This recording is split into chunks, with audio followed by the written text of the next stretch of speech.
Ricardo Boechat morre aos 66 anos em São Paulo. Começa em março o prazo para entregar declarações do imposto de renda. No estúdio falamos sobre a operação Desbravamento da Terra Prometida, que investiga a comercialização de loteamentos irregulares. O Jornal da UFO começa agora.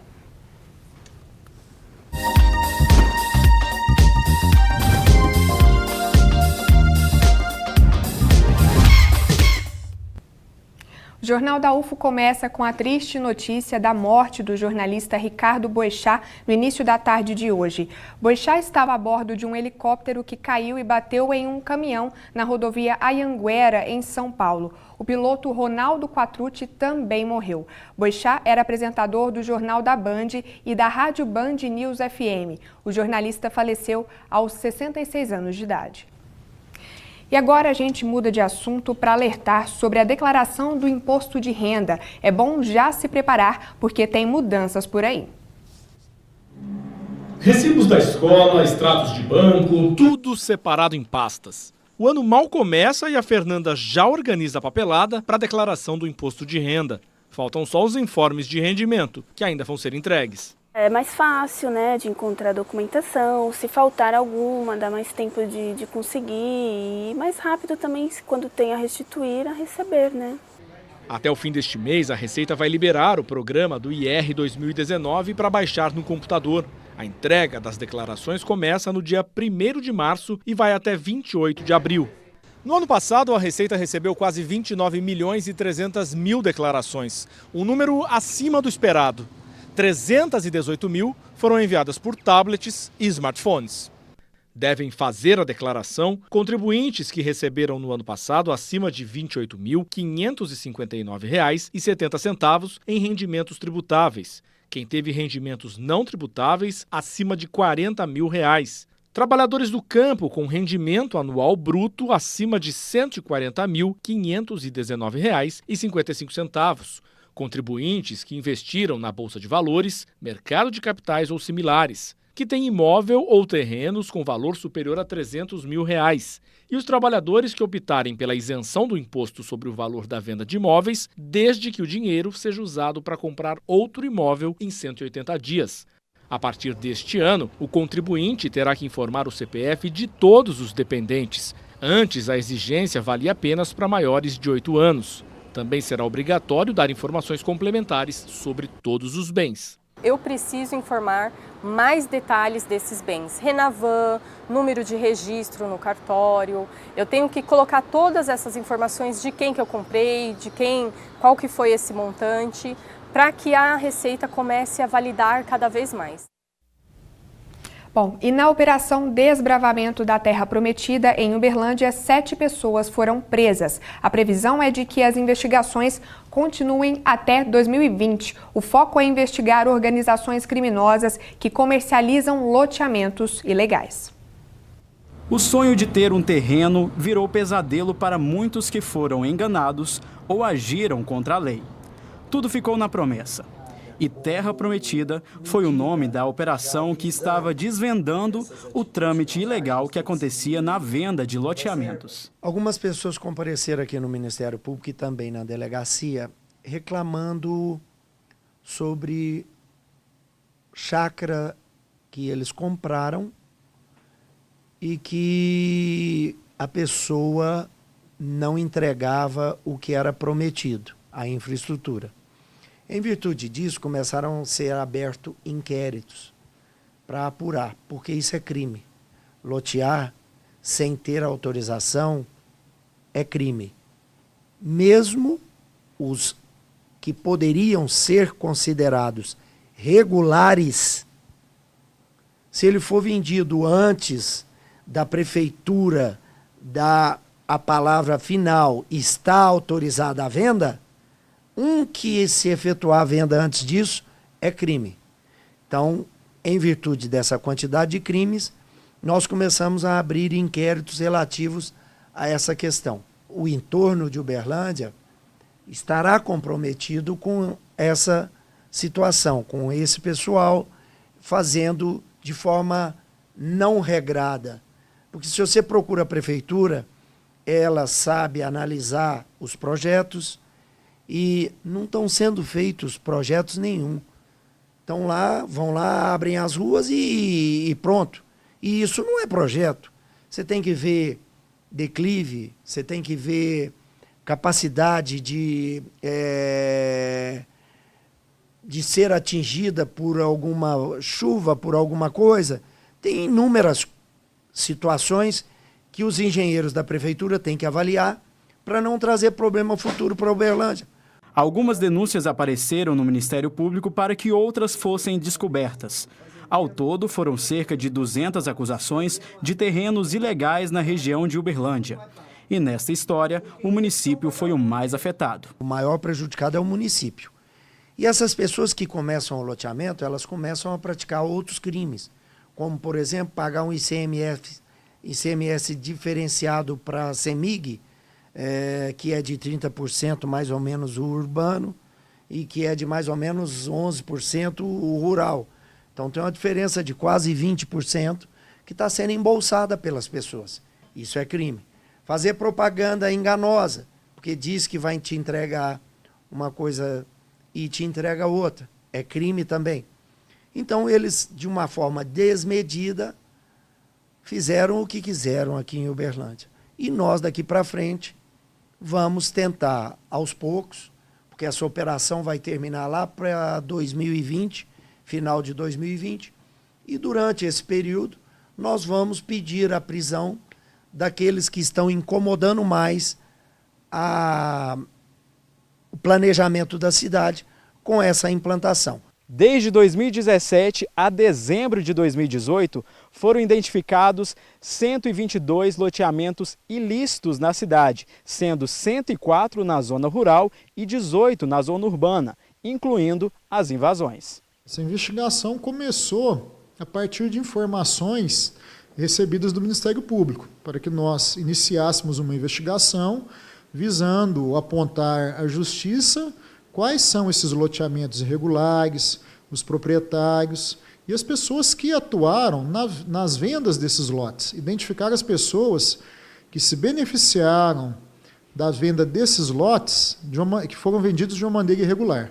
Ao todo, foram 7 pessoas presas e cerca de 80 mandados judiciais foram expedidos. É uma série de crimes. Crimes previstos na Lei de Uso e Parcelamento do Solo, crimes previstos até no Código Penal. Então, eles irão responder, as condutas estão sendo individualizadas, algumas já foram individualizadas, pessoas foram presas, realizamos diversas buscas e apreensão de documentos.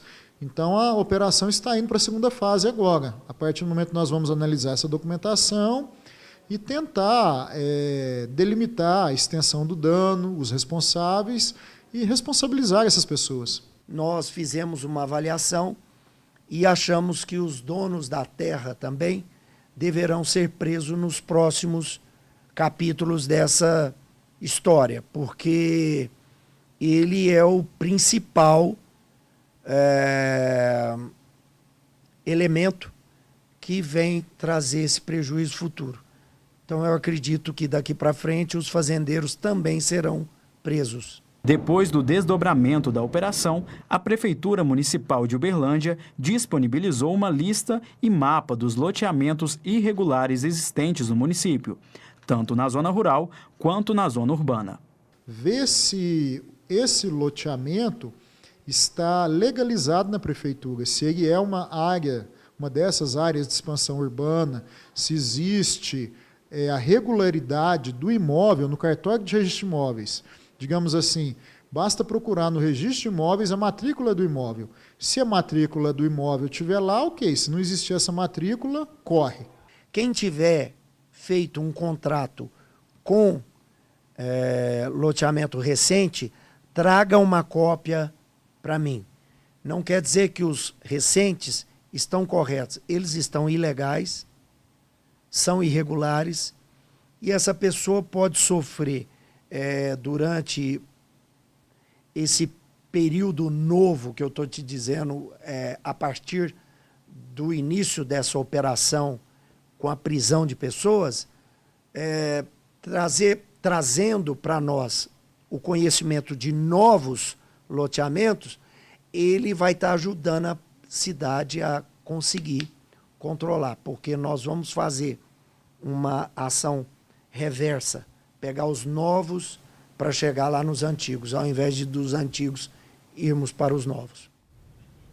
Bom, e para falar da questão, a gente recebe no estúdio o Matheus Demar, que é advogado da área de Direito Imobiliário. Boa noite, Matheus. Obrigada. Boa noite, Letícia. E a Clara Landim, ela é delegada regional do Conselho Regional de Corretores de Imóveis em Uberlândia. Boa noite, obrigada. Bom, Matheus, eu começo com você. Eu queria que você explicasse para a gente o que são as glebas e que, na verdade, foram os terrenos divididos, né, para serem vendidos como esses loteamentos que, na verdade, eram irregulares, não é isso? A gleba, de forma bem simples, é a terra antes de ser dividida. É a terra com todos os lotes. Depois da fazenda vem a gleba no cartório. Primeiro a gente chamava de fazenda, antigamente eles registraram como gleba, então ela está crua ainda. Normalmente a gente só tem terra lá e mato, e aí vem uma empresa para tentar lotear. A gleba seria esse ponto. E o que foi feito de errado? O que faltou nesse processo? Quando você vai lotear uma gleba, a gente tem diversas normas que devem ser seguidas, desde as normas federais até estaduais e municipais. A principal delas vem do direito ambiental, que é reservar as áreas de preservação. Normalmente, eles não preservam essas áreas, eles dividem sem preservar, dividem o tamanho do lote regular e causam esses prejuízos que deixaram para a população. Eles vendem sem estar tudo resolvido, com uma promessa de que vai resolver depois. Isso. Eles têm que aprovar os projetos, principalmente no estado e no município, para saber se tem condição de colocar aquele loteamento ali, se a permeabilidade do solo é condizente, se vão deixar as estruturas da rua, se vão asfaltar, porque tem que asfaltar se for no perímetro urbano, tem que passar a água também do DEMAI, tem que deixar tudo prontinho, e para depois eles começarem a vender. Certo. Clara, a questão dos corretores na história, está tendo uma investigação, claro, para olhar os responsáveis, mas e o papel do corretor nesse sentido? Se há a presença desses profissionais, né, nesse problema? Sim. A maioria das vezes sempre tem um corretor vendendo chácaras ou os lotes. Lógico que também o comprador, às vezes, ele pode tentar negociar direto com o vendedor daquele imóvel, mas a maioria das vezes sempre tem o corretor. O corretor, o papel dele é se informar se a documentação está apta daquele imóvel, se aquela documentação está apta para que aquele imóvel seja negociado. E uma delas apta com a prefeitura, e isso tudo nós temos, né, certidões que a gente tira, certidões da prefeitura, que a gente tira no portal da prefeitura. É super simples de tirar. Nós temos também a certidão de ônus, que nós tiramos no cartório de registro de imóveis em Uberlândia. E temos também, qualquer dúvida, por exemplo, até se você quiser mais segurança, nós temos profissionais da área, né, que você pode contratar um despachante imobiliário para checar essa documentação para você também. Certo. Bom, Matheus, e agora, como é que deve ficar a situação dessas pessoas? Elas pagaram um valor, perceberam, descobriram em alguns casos, né? Supondo que a pessoa pagou e não sabia da situação. Agora, a pessoa não tem direito àquela terra? Como é que é? Então, o pessoal que se sentiu prejudicado, num primeiro momento tem que aguardar um espacinho de tempo aí para ver como vai terminar essa operação.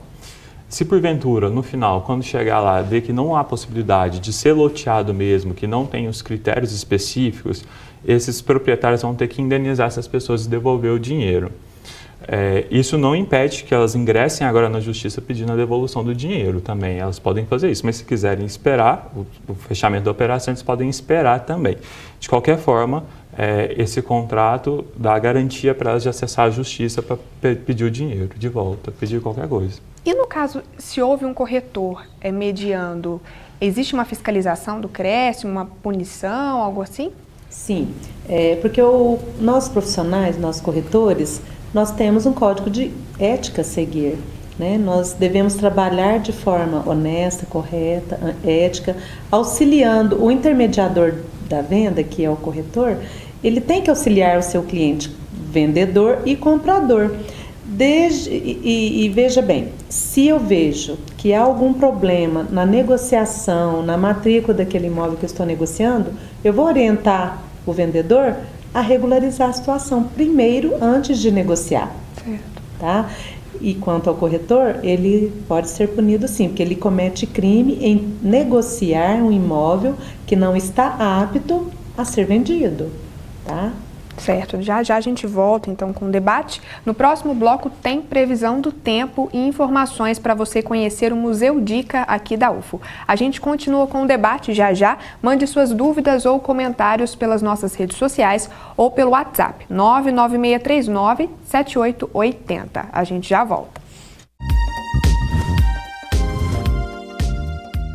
Voltamos e agora é hora de conferir a previsão do tempo para amanhã.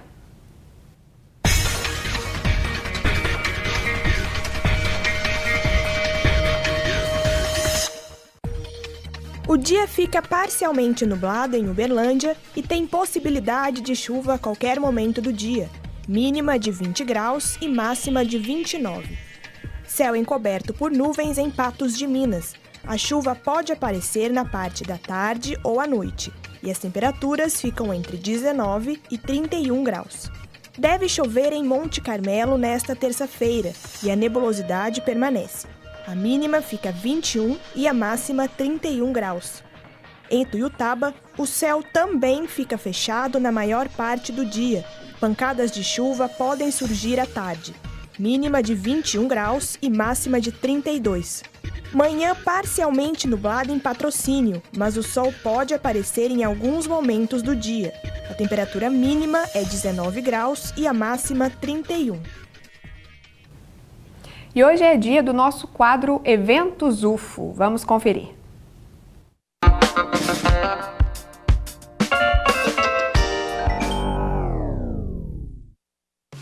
Olá pessoal, daqui a um mês as aulas começam. Estão ansiosos para mais um ano letivo com muitas atividades e eventos?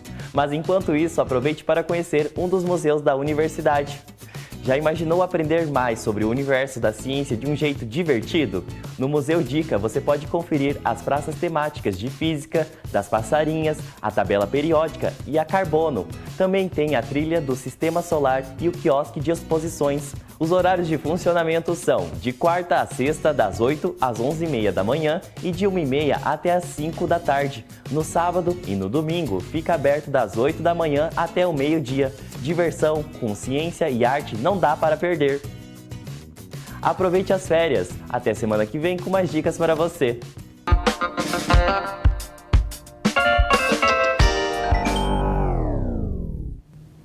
Bom, e Matheus, a gente viu na reportagem uma questão da palavra invasão, tem a invasão, alguns chamam de ocupação, uma questão semântica aí, como é que você vê isso? A invasão é um termo muito pesado, né, para ser utilizado. Invasão vem, tipo assim, nos remete a pensar que aquela pessoa tinha alguém morando naquela localidade, ela foi lá e tirou e invadiu, entrou com arma, entrou com alguma força, uma violência maior. A ocupação já nos remete a uma questão mais simples. Às vezes passou na propriedade, viu que a propriedade não tinha ninguém e adentrou. Ou às vezes até tem um contrato regular, pode ser um ocupante também. Então, assim, eu acho que a ocupação é um termo um pouco mais adequado para ser utilizado.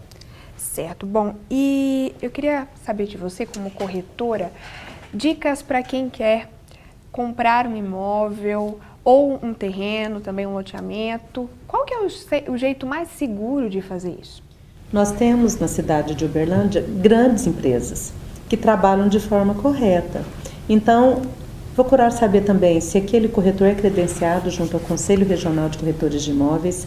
Ele pode nos procurar, né, porque estamos ali na Nicomedes Alves dos Santos, número 435, no bairro Lídice, tá? Ou também ele pode entrar no nosso site, mandar um e-mail querendo saber sobre o corretor, sobre o profissional que está ali prestando um serviço. Tá? Certo. E qualquer irregularidade também pode nos procurar e fazer denúncia desses profissionais. Pode denunciar pelo CRES? Pode sim, não só pode como deve. Ótimo. Finalizando, nosso tempo está estourando, mas Matheus, eu queria saber de você, a questão de fiscalização na verdade, de denúncia. Como é que você percebe a questão de fiscalização aqui na cidade? Você acha que vai ter mudanças depois de tudo isso que aconteceu? Com certeza, a gente pode esperar novas mudanças. O Dr. Breno aí está promovendo um trabalho brilhantíssimo, né, com essa operação.